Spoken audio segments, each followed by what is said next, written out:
Really? That's a song. That's a song. That's not wrong.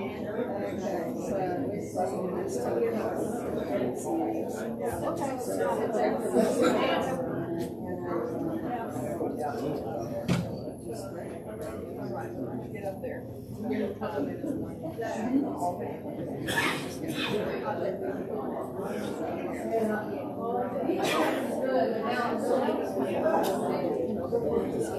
In my mind, I'm thinking like,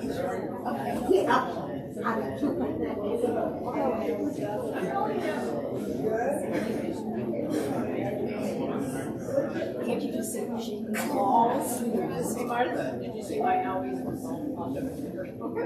looked today, I said, oh my gosh, I didn't look at No, I'm a really good healer. It's the opposite.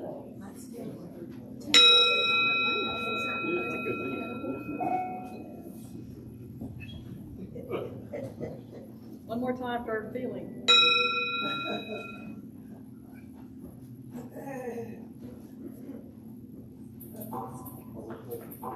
Don't need a trip to the beauty shop, cause I know what I got on top. It's curly and it's brown, and it's right up there. You know what I love, that's right. My hair, I really love my hair. I love my hair, I love my hair. There's nothing else that can compare with my hair. I love my hair, so I must declare, I really, really, really love my hair. We're a clippy or edible. Or let this sit in an afro. My hair looks good in a cornrow. It does something itchy, that's why I let it go. I love my hair, I love my hair. I love it and I have to shed hair. I love my hair, I love my hair. I want to make the world where I love my hair. I wear it up, I wear it down, I wear it twisted all around. I wear braids and pigtails too. I love all the things my hair can do. Infrared for my earrings, they're perfect dresses you see. My hair is part of me, and also part of me.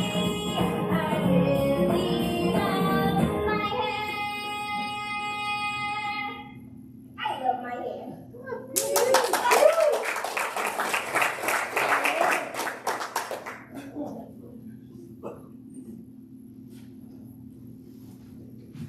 Good morning, everybody. Good morning.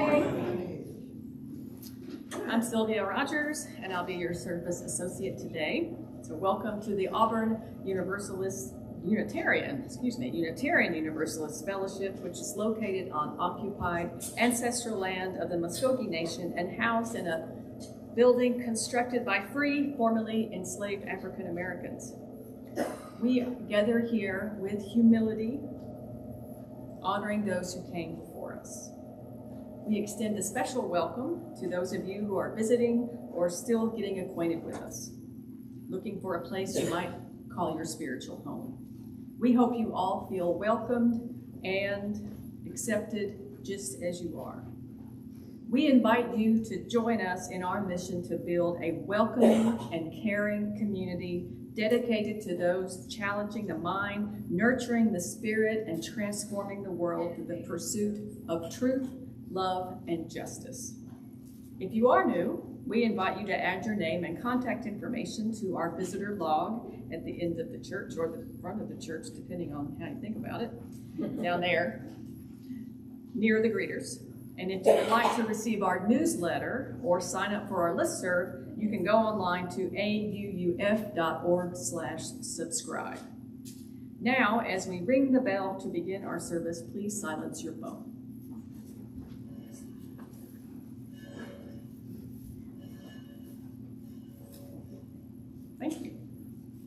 This morning's chalice lighting words come from Reverend Kristen Grassel Smith. In this hallowed time and in the midst of this kindred company, we bring hearts broken again by senseless violence. In such times as these, it can be hard to find where our gratitude, where our joy, where our serenity may have fled. And yet nurturing these three, gratitude, joy, and serenity, is the most powerful resistance we have against terror. We give thanks for the joy of finding and abiding in this faith community, for kindnesses big and small when we least expect them, for the coming of autumn, and for the endless opportunities life gives us to share our blessings, our wealth, or skills and passion with the world.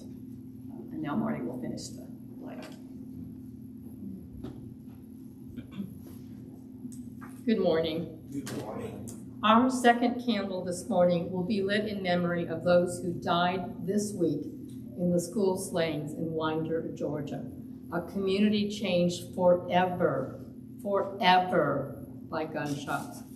In the words of our former Unitarian Universalist Association President, Reverend Dr. Susan Frederick Gray, on the occasion of the massacre of 19 children and 2 teachers in Uvalde, Texas 2 years ago, last May, our hearts ache for the children, for the teachers, for the school staff, families, first responders, and community.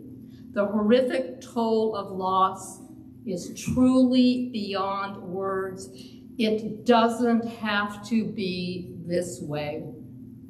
It doesn't have to be this way. Let us grieve with these families, hold them in our care, and show up in solidarity with them. We must at last turn this terrible tragedy into action. And I invite you to please take a moment of silence in memory of the lost ones.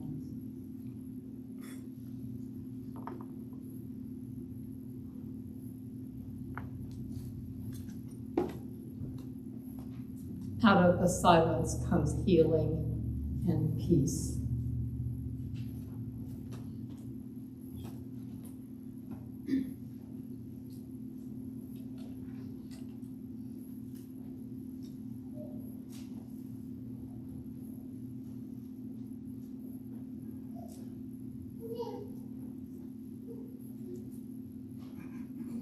And now we'll move to joys and concerns and milestones. Oh, I'm sorry, we won't do that. That was a test in the past. The opening hymn is not correct in the order of service. The opening hymn is hymn number 346, Come Sing a Song With Me. So when you find that, please stand up, and if you are able, and join us. 346, Come Sing a Song With Me.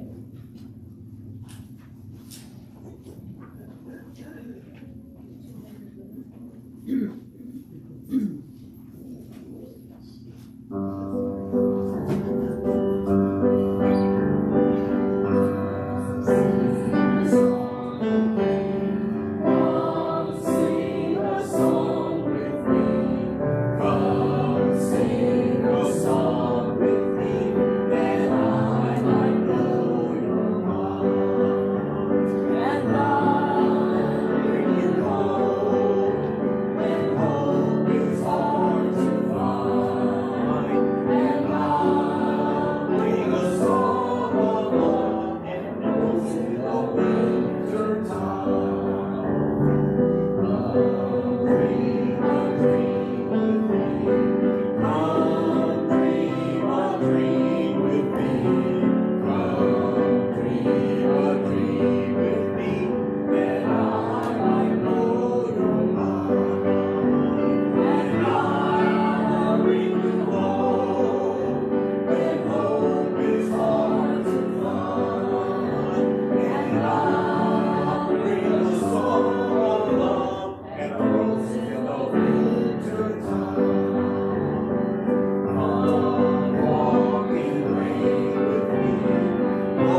right, thank you. That was done very well. Now we'll have joys and concerns and milestones. One of the ways that we care about our community is by sharing our joys, concerns, and milestones. We begin with a silent sharing and invite you, one at a time, to drop a pebble into our communal bowl. And we'll have a musical interlude.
If you have a brief joy, concern, or milestone you'd like to share with us, we would love for you to do so. Please come to the front and share it using the microphone here in the front there. Please maintain social distancing and come to the microphone after the person in front of you has finished.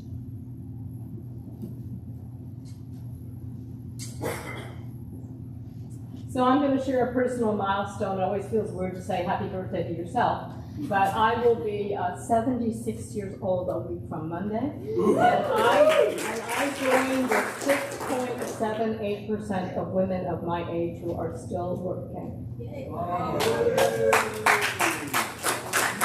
I have word from Judy Collins, who's been in our heart. She wants me to share this. Dear, dear AUF family and friends, you are a healing river of joy rippling through my body and heart via telephone, email, cards, and note messages that I have continued receiving since August 14th when I fell. Our family doctor yesterday said my healing is fantastic. You know you are a special part of that. Thank you all very much. Love, Judy.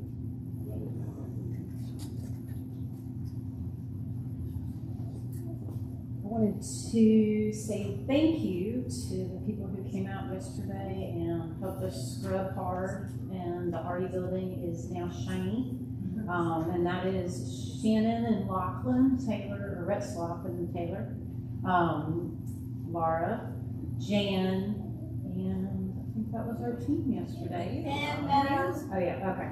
I was there too. But these people did an awesome job, and it looks really, really good. So I appreciate y'all's help, and thank you. I'm gonna have fun.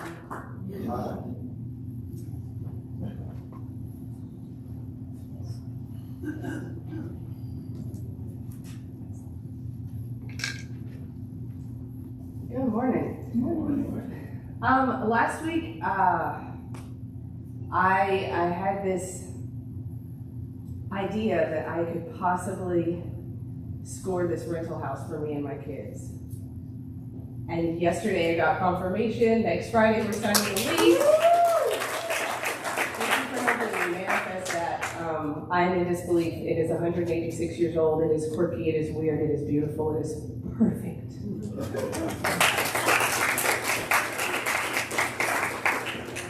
Y'all. Celebration over the new food pantry in Camp Hill at the Oak Street Community Center. Another inch of progress being made there. Of course, we have auditions that we need to go on, and we appreciate your thoughts and support. Those of you that may be aware, in addition to the shooting in Winder, there was a police shooting recently on Malika, claiming the life of Tyus Cobb, and yesterday there was a marching rally there. So please keep everybody involved in mind, please.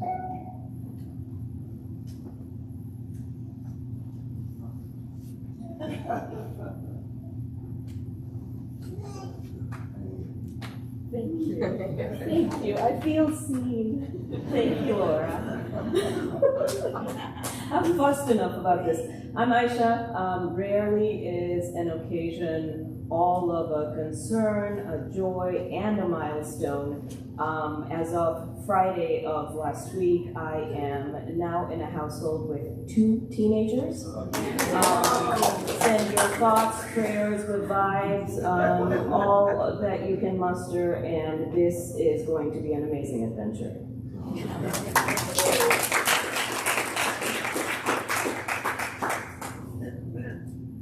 Thank you, everybody. To all the joys, concerns, and milestones this morning, whether silent or spoken, may you be uplifted by this community and our common humanity.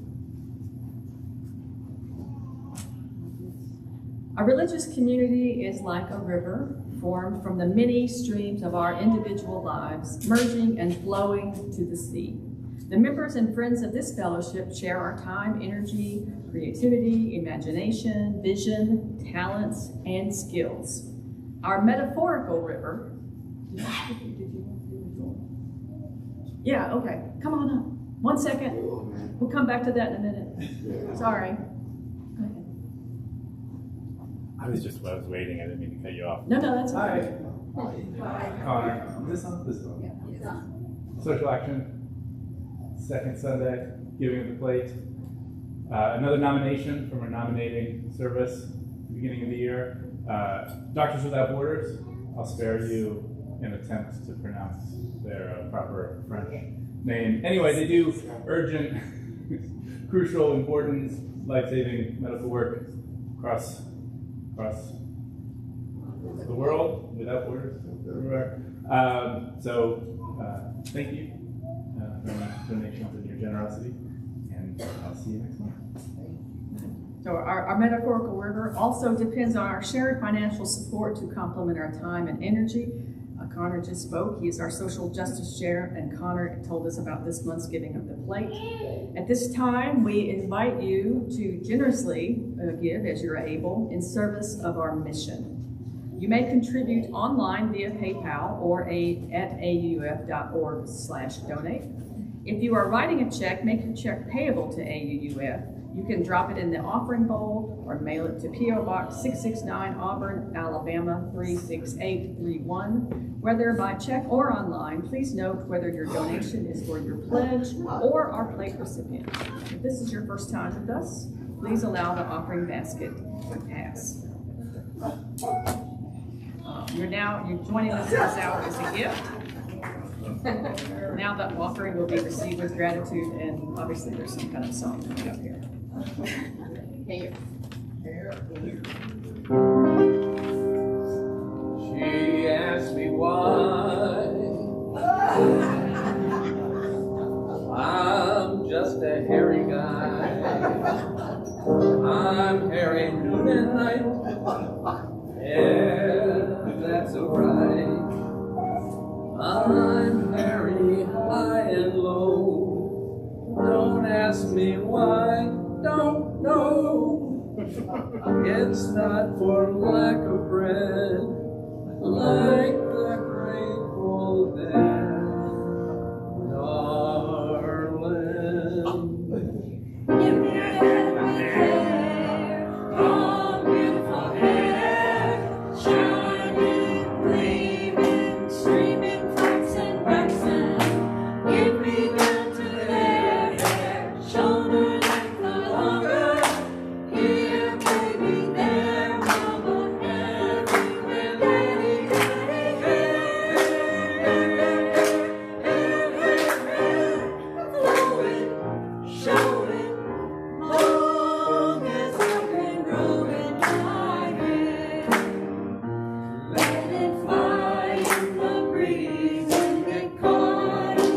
trees, give a home to the fleas in my hair.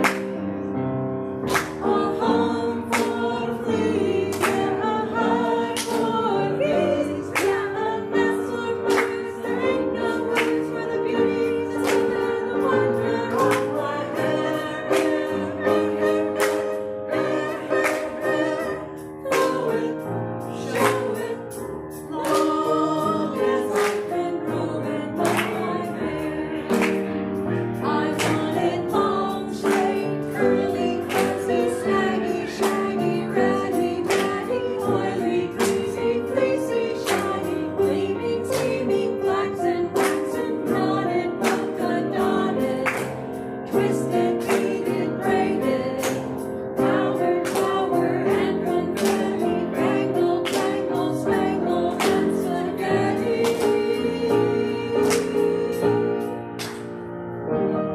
Oh, say, can you see, boys? If you can, then my hair's too short. Hair, hair, hair, hair, hair, hair, hair, hair. Blow it, show it, long as I can grow in my hair.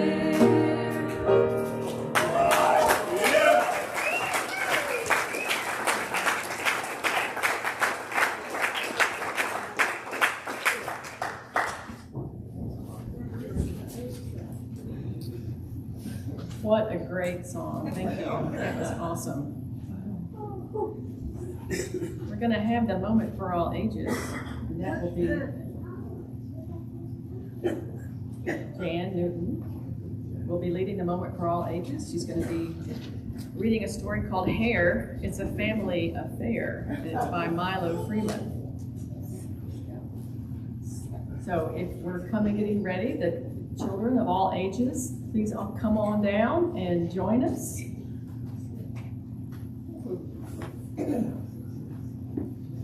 Come on down.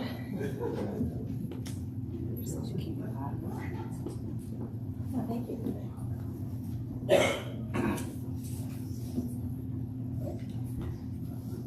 So today's story is about a little girl named Macy, and she takes us on a journey through all the different hairstyles in her family, from big afros to purple hair to everything in between. This is a celebration of black hair through the vibrant and varied hairstyles found in a single family.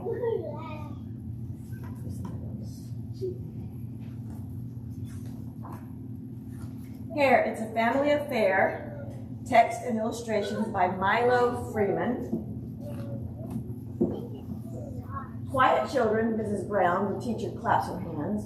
It's Macy's turn to tell us about her family. Oh, I forgot to mention, every time I mention hair or hairstyle, I want you to shake your hair, mess your hair, do something with your hair, okay? Twirl it, twist it, pat it, point to it, something, okay? Everybody. Macy's eyes light up. I'm going to tell her all about my family's hair.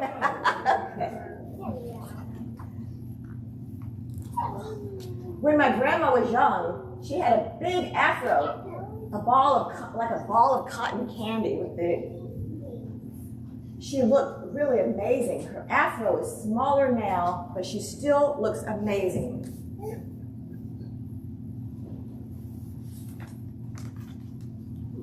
My big sister and her friends have different hairstyles.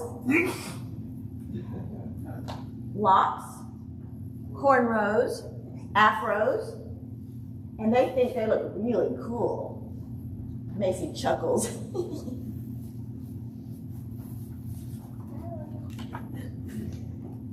My mom has promised my little brother a cute new haircut. I hope he can keep still, Macy says. I love combing my baby sister's hair. Macy smiles. She has the softest, sweetest smelling hair, and I'm the only one she allows to touch it.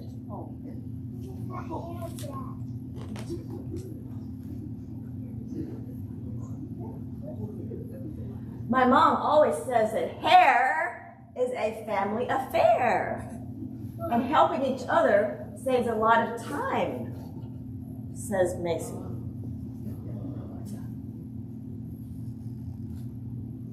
You see how one mom is helping one daughter, and the daughter's helping the next daughter, or the son, and then helping the next one. They're all pitching in and helping each other take care of their hair. I love my big cousin Kiki. One week her hair is purple, the next week her hair is pink. Woo.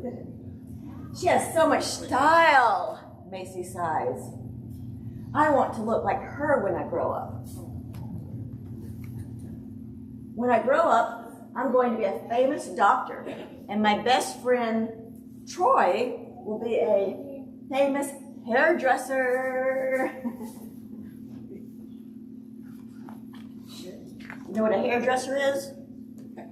Someone who cuts hair, styles hair, dyes hair, makes your hair do all kinds of fun things. Well, now I have talked about everyone in my family and their hair, except for one person. Macy pauses.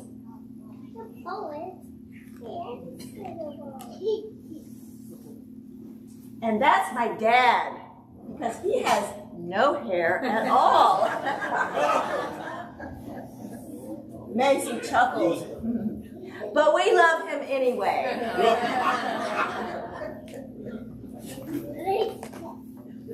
All the children in the classroom clapped and cheered. Well done, Macy. That was lovely, says Mrs. Brown. You see the hair? I said, I'm after that hair. The end. The Hair Affair by Milo Freeman. The hair is a family affair, sorry, by Milo Freeman. We can all go outside now. Thank y'all for participating in my hair fun. May your words bring truth into the world. May your hearts grow long and your hands do justice as you go your way. As you go your way in peace. As you go your way in peace.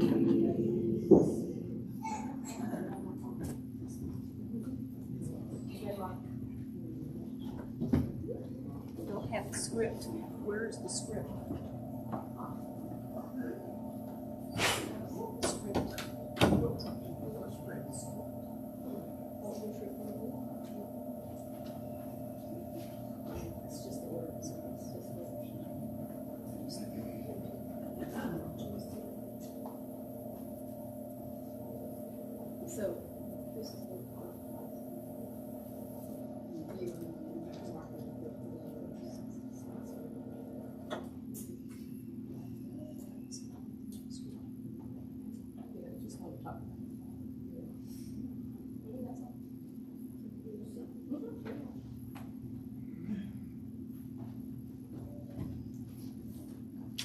That book sitting right there on the piano called Wigged Out, my daughter wrote it. It's all about wigs. I encourage you to flip through.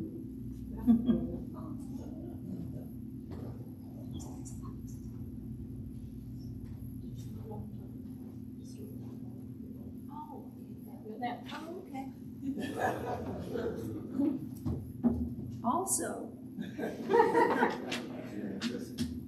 some time ago, I was walking up through campus, and the night before there had been a really cool singing group called Chad and Jeremy. So I'm walking downtown, and suddenly I see there's Chad. And so we walk along together, and we talk, and I tell him about myself and that I work at the university, and I have a house out in the country. And he was from, Sacramento or somewhere. I don't think he'd ever been out in the country before, so I invited him to come out for lunch. And I took him out into my garden in the backyard. I had a nice, I really used to have a real garden, 3-row garden. So we go out, and And the thing that he was most amazed at was that I was barefooted. Apparently where he came from, people didn't go barefooted. And so he was just really intrigued with that. And I told him, well, it really feels quite good, you know, to walk on the grass. And so that's my story of Chad and Jeremy out in the woods. Okay, if I have my glasses, I can proceed. Oh, amazing. Okay, let's see, we are at, Martha. what? If you're done, then Martha. Okay, Martha, come on.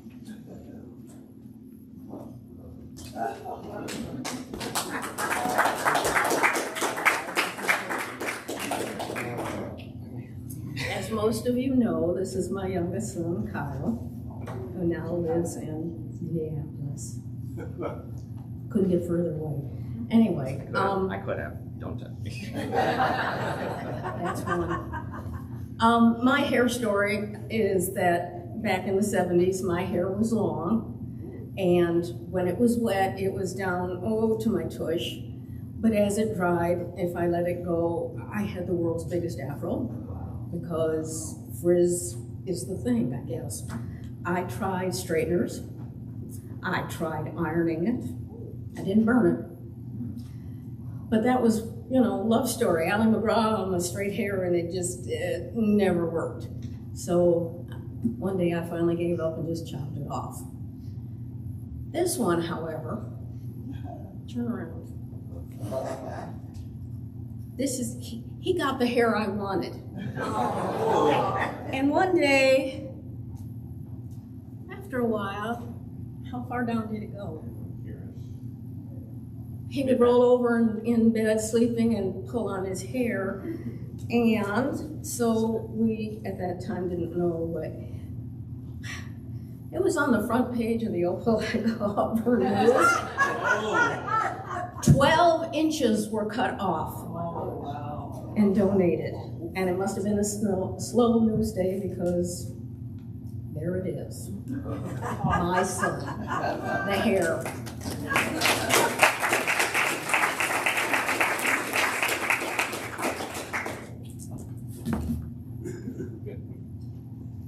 Thank you for your hair stories. And thank you, Martha, as always, for your musical direction in the choir, and that was amazing, and Daryl and Sylvia and everybody that helps put this together every week. Michelle Obama's recent speech at night 2 of the 2024 Democratic Convention had her taking center stage. Who watched that? Yeah, he was there too. Giving, as one reporter noted, a prevailing message of hope for the future of this country. She observed that as the stadium cheered and got inspired by Michelle's moving speech, which it was, they also were given a significant visual signal of where she is in her life right now that she is not the First Lady of the United States, as she, quote, rocked a side-part braided ponytail that twisted all the way down to her waist. A message that for her, a significant page has turned. Let me keep my hair straight, she had said during a book tour while her husband was still in office. Let's get health care passed. During her time as First Lady, she did not believe that she could wear her hair in braids, not because she had never done so before, but because, as another columnist noted, whether people choose to admit it or not, hair is political. Right? Hair is political. In a conversation with a Black blogger, Michelle had admitted, to be honest, we were the first Black president and the first Black First Lady in the White House. They had to get used to us. Now, I could show up in braids and that's all they would talk about. It's just who needs the hassle, she said. Let me just straighten my hair. So I wore weaves and I wore extensions and protective styles because you get your hair done every day and sometimes twice a day when you're the First Lady of the United States. I would not have a hair on my head if I had straightened it as much as I had to straighten it. Alluding to the burning scalp and the hair loss that comes with hair straightening.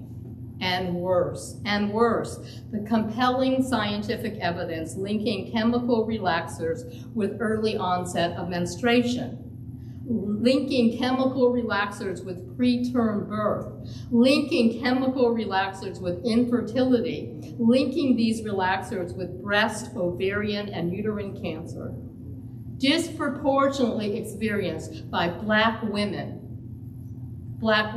older women, younger women, and lots of girls who go get their hair straightened at 6, 7, and 8 years old. What does it mean then to self-eradicate, novelist Alice Walker asks us, each time she plays with her hair, changes it out, not by slathering it with toxic chemicals, although she has done that, but by, at one time in her life anyway, coloring it up. Oh yeah, this is the color till the election, by the way. Get it? Are these experimentations an act of freedom of choice, she wonders out loud, or from the perspective of African-American comedian Chris Rock, listening to the plaintive question of his young daughter about whether she had good hair, Daddy? Do I have good hair? Or pretty good hair, Daddy? Do Black women spend endless hours and hundreds of dollars in hair salons to make their hair straighter and silkier because they want to look white? Research studies reveal that Black women are 80% more likely to change their natural hair to meet social norms or expectations at work. A centuries-old cosmetic practice resulting from the migration of hundreds of thousands of Black people who moved from the rural South to the industrializing North to find employment, forced to make damaging efforts to be perceived as presentable and professional rather than unsophisticated and country. According to a recent feature story in the New York Times Magazine titled The Relaxer Reckoning, straight hair continues to be the dominant standard of beauty for Black women, from working class women to those in government and corporate America. And beyond being some kind of informal expectation, too often it is mandated by employment policies prohibiting, quote, unprofessional hairstyles, unquote. There are a few places, like in California, where there have been laws passed to prohibit this, but it's still a widely accepted practice. So how about me and other Jewish women, as Martha talked about, other ethnic women, who in years past, perhaps even now, have been considered or have come to view ourselves as not really white? Not really white, or at least not quite white, by the standards of beauty or acceptable looks or fitting in they see around them. And at least in that arena, needing to find a way to rectify this. So maybe if I change my hair, I might be more white. Maybe I will be white. There was a style section article in the New York Times written by an Italian American a few years ago named Tricia Romano, who recalled that when she was 6 years old, something about being 6 years old, she begged her mother to get what was called a wedge-cut Dorothy Hamill. Remember that? Those of you raise your hand, remember that? Ridding herself of her short curly hair, that in her words was never going to look stick straight and orderly, at least not without a lot of work.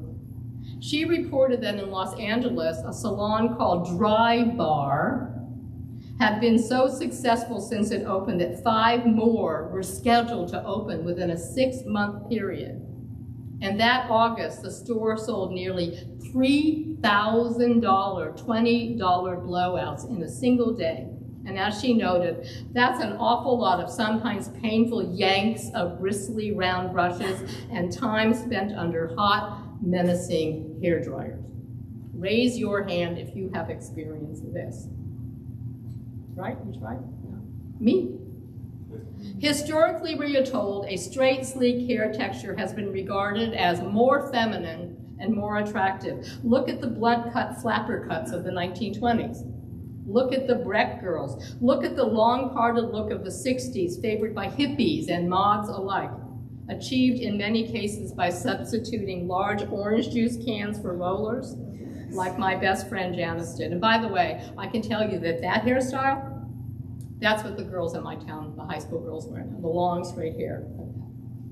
Open up any magazine, said the owner of the Dry Bar Salon, profiting mightily for this preference, and see the professional, sleek, put together straight hair, she said. I mean, gosh, she said, look at Barbie. Now, she has great hair. So let's look at Barbie, blogger Leah Koenig urges, listing some of the iconic doll's personas: model, ballerina, fashionista, astronaut, rock star, Jew, pointing out that many of us did not know that Barbie was created in 1959 by Ruth Handler, who was a Jewish woman. The doll was named after Handler's daughter, Barbara, Barbie, but with her blonde bombshell image and perfect nose, did not particularly resemble her namesake.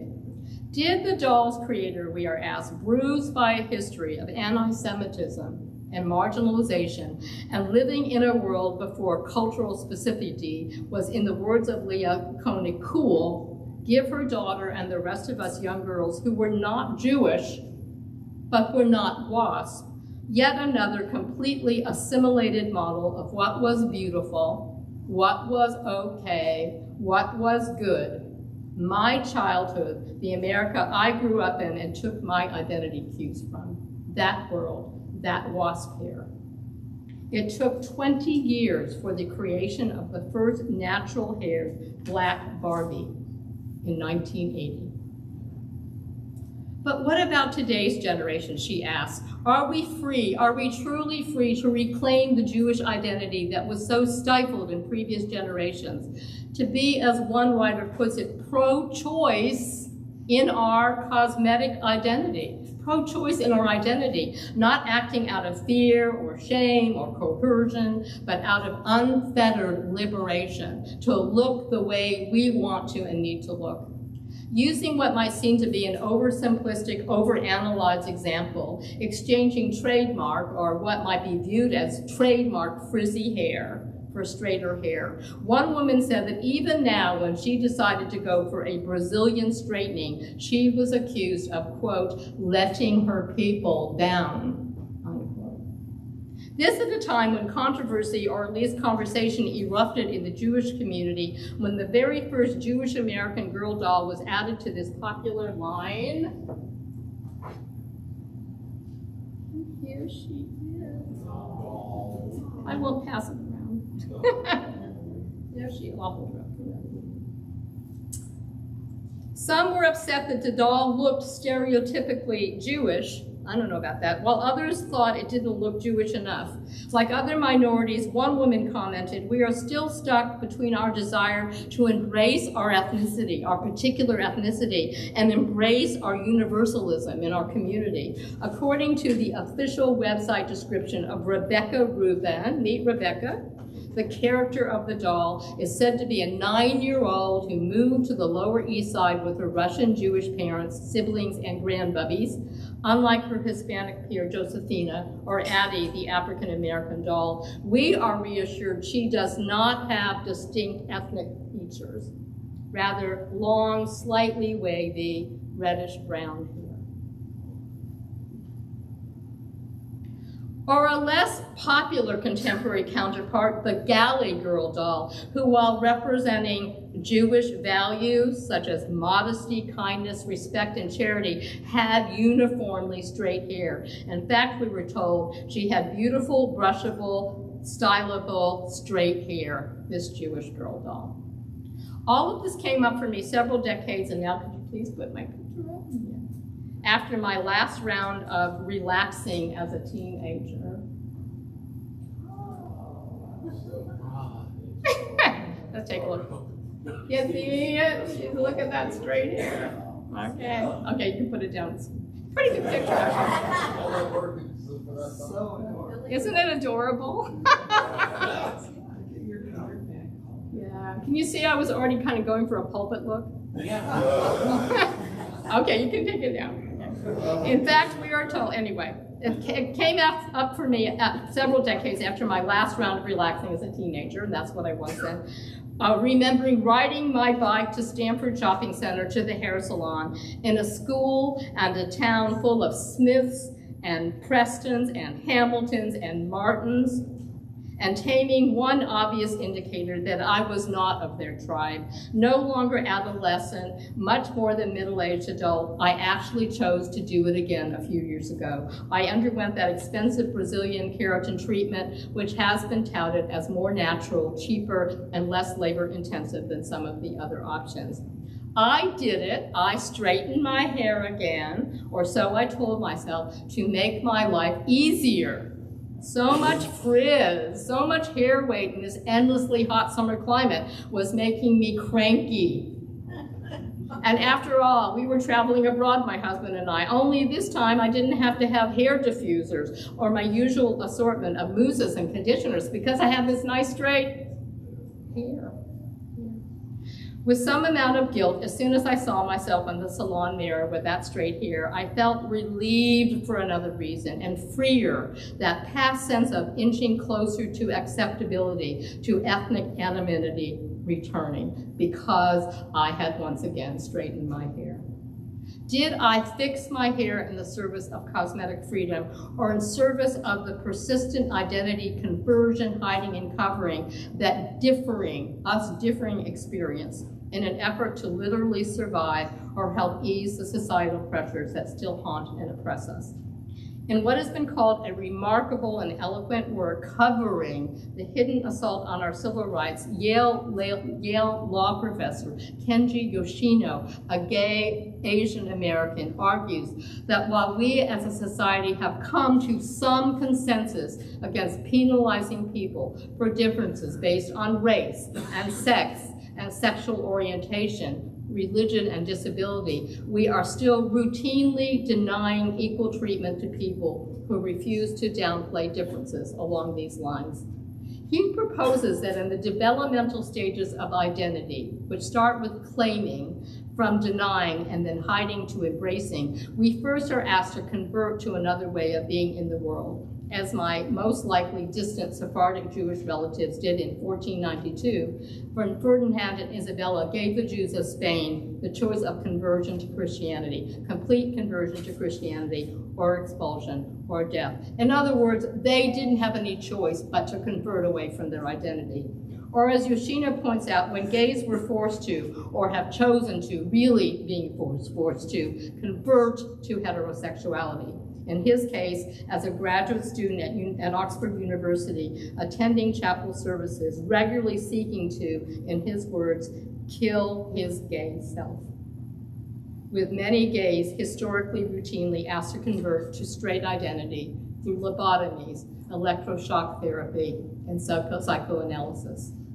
In the second phase, we accept our identity, but are forced to hide it from others, attempting to pass as someone other than we are, as when Jewish people and others changed their names and other identity markers in World War II, especially those of children who were adopted, the blonder and more Aryan-looking children being the most likely to succeed in surviving. So every effort was made to conceal their identity.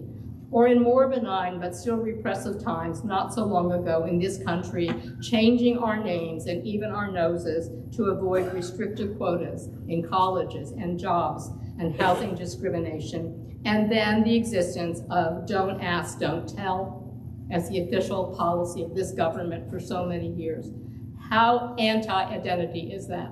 Don't ask and don't tell, which violated the First Amendment's rights of gays and lesbians for years and years and years.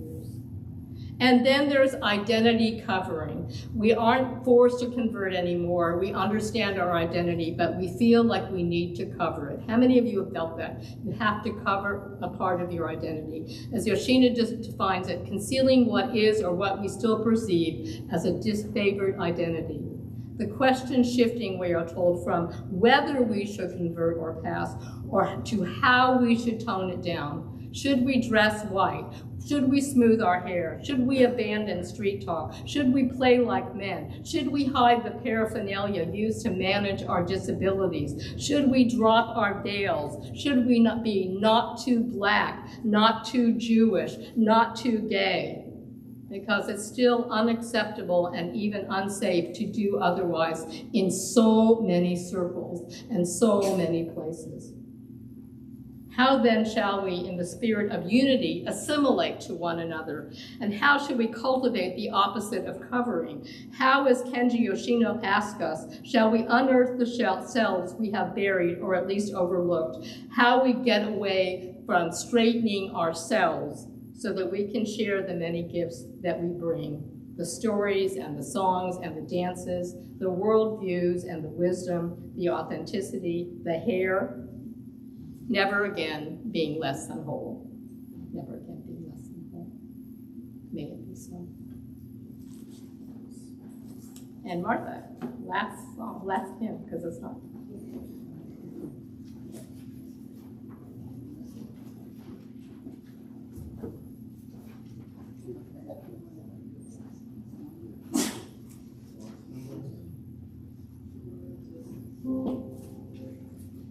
Again, we have switched around the program.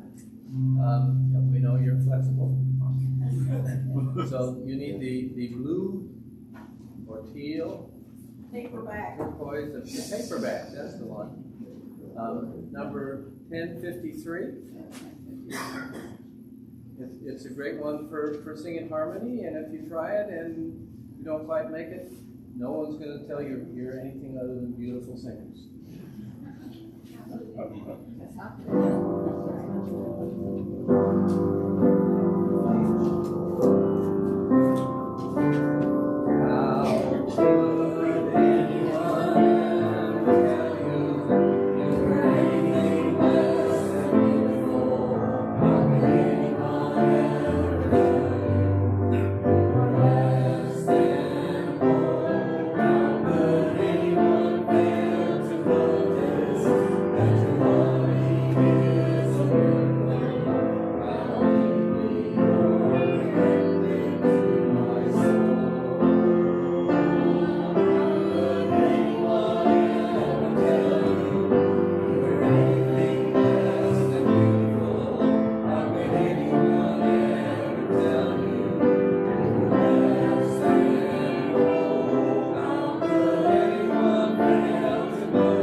The closing words are again from the writings of Reverend Kristen Grass Schmidt from the reading that we did earlier. May we be led into lives of deeper gratitude, deeper compassion, deeper mercy, deeper peace. May our hearts be filled with a thirst for justice, a hunger for righteousness, and help us be those in, with, and through whom our world is transformed into one we hope and pray and dream for.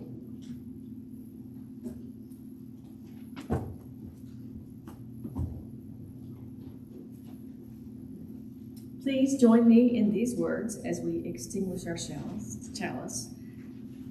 We extinguish this flame, but not the light of truth, the warmth of community, or the fire of commitment.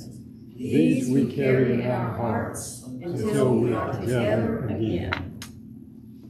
Before we adjourn today, if anybody has a brief spoken announcement, please come to the microphone. Come on up.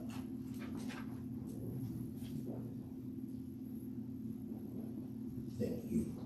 On the drinks today for the potluck, we have the leftover Mind, Body, and Soul container from yesterday. We have 2 new ones.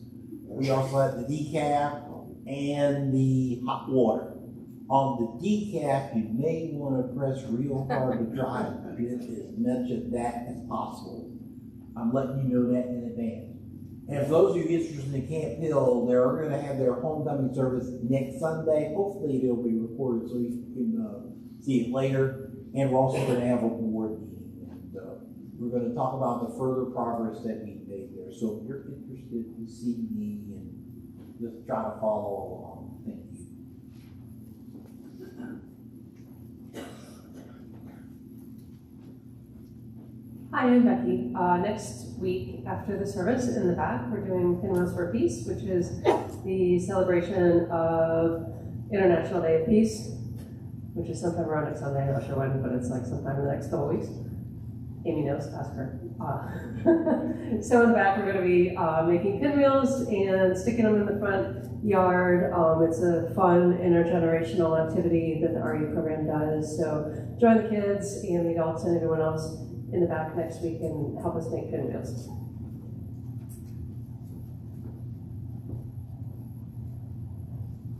Today until 4, I'm hosting a car wash fundraiser for the music festival that I host here in Auburn called Oddfest. So if you have a car and you want to get it washed by a bunch of crazy students, I think it's going to be really fun. Come by. The address is 512 Mary Lane. If you got a bike, we'll wash your bike, and it's just donation based, so like whatever you want to give, but it's definitely helpful for us for putting the festival together. So yeah, hope to see y'all there. 512 Mary Lane until 4.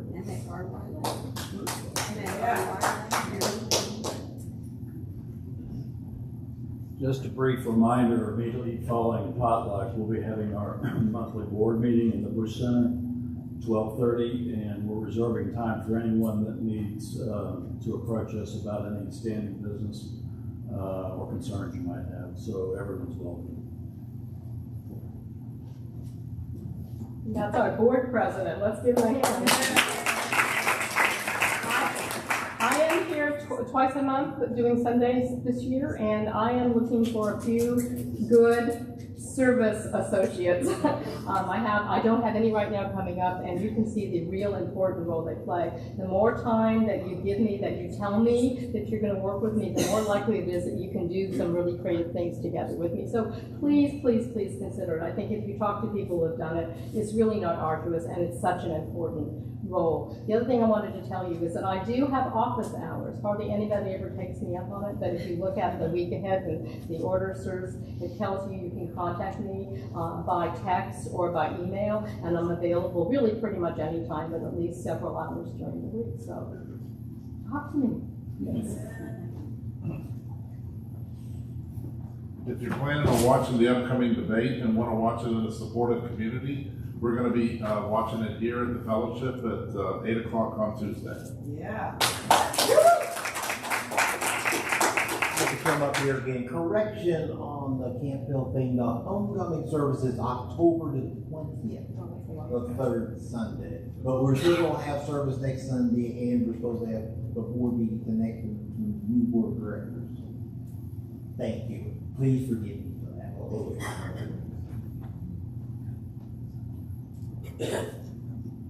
Up here. This was obviously brought, I think, at the water service or in gathering. Whoever it belongs to, it's yours. Oh, we found its owner. Yay. So I've left it up here so it can be found. Because things in the lost and found never seem to be looked for. The lost and found is under that table at the back as you come in. So if ever you think you've lost something, check there. Because I'm not always going to put it up here.